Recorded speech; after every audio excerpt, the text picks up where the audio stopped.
Email verification failed on Publiccom Fix. If your Publiccom account isn't verifying your email, most people assume the problem is technical, but the surprising truth is that it's usually something simple, like a spam filter or incorrect email entry.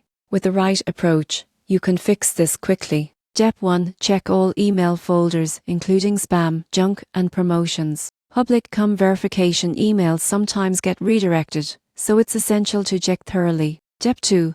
Make sure the email address in your Publiccom account is correct. If you recently changed your email or registered with an old address, update it in your account settings and request a new verification email. Step 3. Add notifications Publiccom to your safe sender list or contacts. This prevents future emails from being blocked or sent to your spam folder. Step 4. Request a new verification link through the Publiccom app or website.